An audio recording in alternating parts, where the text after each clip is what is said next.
I want to go through the textbook definition and symptoms of sociopathy. And basically, the title of this video is President Trump a sociopath? Now, before I even get started, I want to let you know that I am one of Trump's supporters. And the next video that I'll do will probably be, is Hillary Clinton a pathological liar?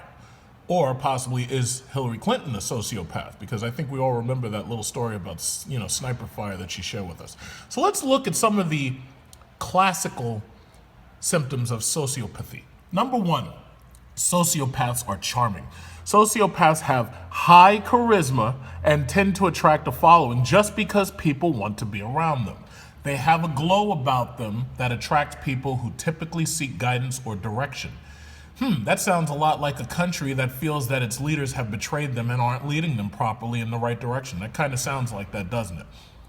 They often appear to be sexy or have a strong sexual attraction. Grabbing pussy. Okay, no, I'm sorry, I didn't mean that. Okay, not all sexy people are sociopaths, obviously, but watch out for over-the-top sexual appetites and weird fetishes. Now, I don't believe in that whole golden shower thing because I haven't seen any evidence.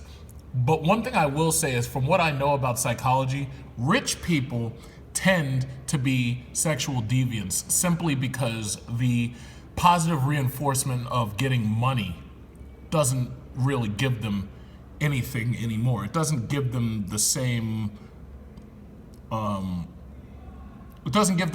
feeling of excitement that it gives regular people. Next, sociopaths are more spontaneous and intense than others. Anybody who's ever watched President Trump give any speech whatsoever automatically knows that this applies to him. Spontaneous and intense. Have you ever seen President Trump use a teleprompter? Of course not, because he doesn't need to. All of that information that he needs is front-loaded into part of his brain, the frontal lobe, whatever, and he's ready to go. If he needs to give you a speech right now and he has no time to prepare, he's ready to go. 3, sociopaths are incapable of feeling shame, guilt, or remorse. That means, obviously, it says their brains lack the circuitry to process their emotions. This allows them to betray people, threaten people, or harm people without giving it a second thought. Gee, who's that sound like? Who's that sound like? We're gonna build a wall. Okay, so anyway, number 4. Sociopaths invent outrageous lies about their experiences. See, here's the problem. When you're a person who's got billions of dollars, pretty much anything you say, people are gonna believe. Like if I say, yeah, yesterday I went out and bought a Lamborghini. Well, I've got multiple billions of dollars, and you know I've got multiple billions of dollars, so most likely I'm telling the truth. There's no way for you to disprove it, and if you tried to disprove it, the simplest thing I can do is crack off a couple, $100,000, go buy a Lamborghini. But I could say anything, basically, and you have no choice but to believe me because I'm rich. There's nothing you can do about it, and you know that. So you're like, oh, well, I guess this shit must be true. Okay, it says they wildly exaggerate things. Well, you can keep that one how you want it, but I think it applies. 5, sociopaths seek to dominate others and win at all costs. Gee, who does that sound like? Dominate others. And I'll be perfectly honest, I'm guilty of this too. That's why as soon as that Trackhawk comes out, I'm gonna be doing nothing but racing Hondas, racing Maximas, and racing Toyotas because I already know that they can't win. Okay, so anyway, 6, sociopaths tend to be highly intelligent. And this is the part that people don't understand. See, people who don't study psychology don't understand that being crazy or having one of these disorders, these mental disorders, they think that it means you're just crazy and you're stupid. Absolutely wrong. Highly intelligent. Highly intelligent. You have to remember that. People who are highly intelligent use their brain power to deceive others rather than empower them. Well, if I empower you, that would mean, like for instance, if I have the Trackhawk, I crack off a couple of dollars and help you upgrade your piece of shit Toyota or your shitty Honda or whatever, and you get a turbocharger in it because I gave you a couple of bucks. That ain't never gonna happen. No, absolutely not. Sociopaths are incapable of love. It says they are self-serving, they may feign love or compassion in order to get what they want, but they don't actually feel love in the way that you or I do. Now, the person who's writing this assumes that, everybody reading this is, not a sociopath. So, that can, you take it or leave it however you want. Now, if you ask the president, well, do you love your wife from Slovenia? Well, you'd have to ask him directly. And here's the thing. I knew these definitions a long time ago, and the journalists never actually thought to ask their question, who is President Trump? What are we dealing with? That's why I recognized him a long time ago. I was actually a very good student in psychology. There was no student better than me. We're going to build a wall. So anyway, sociopaths speak poetically. They are master wordsmiths, able to deliver a running stream of consciousness, monologue that is both intriguing and hypnotic. They are expert storytellers and even poets.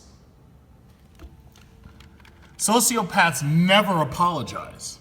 Gee, who does that sound like?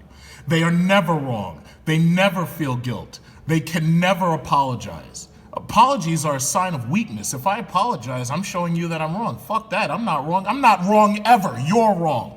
You're wrong, and I shouldn't even have to argue with you, loser. So anyway, even if shown proof that they are wrong, they will refuse to apologize, and instead they'll go on the attack. Gee, let me jump on my Twitter for a minute so I can attack, who should I attack right now? One of these stupid Hollywood actors, these losers. Anybody who comes up against me, they're getting attacked. Period. On my Twitter is gonna be on fire. Okay, sociopaths are delusional and literally believe what they say becomes the truth, merely because they say it. Charles Manson, the sociopathic murderer, is famous for saying, "I've never killed anyone, I don't need to kill anyone. I think it, I have it here," pointing to his temple. "I don't need to live in this physical realm." Well, basically what this is, to shorten this, basically, I would say that sociopaths, they have a problem connecting to reality in a way where they become part of reality. Sociopaths feel that they're above reality to the point that the truth is fluid. Whatever they say is what the truth is. And there's pretty much nobody to, correct. There's nobody to discount what they're saying simply because they are in a position of power over others. And that position of power gives them the ability to rewrite the truth as it is. Now, you can look on YouTube or Yahoo or whatever, and you can look up textbook definitions of sociopaths, because I tell you, the next one I want to do is look up what is a pathological liar, because some people say these words and they don't understand these words because they didn't sit through psychology class, they didn't sit through, college courses or whatever, and they say these things, they call people crazy, they write people off, but they don't understand what they are dealing with because they don't understand what the words mean. So, I want to talk a little bit about what a pathological liar actually is. And I just want to do it as simply as I did it here. Just throw on my YouTube video on my iPhone and sit back while the money piles up. And that's how I do things. So join me next time for, is Hillary Clinton a sociopath or a pathological liar?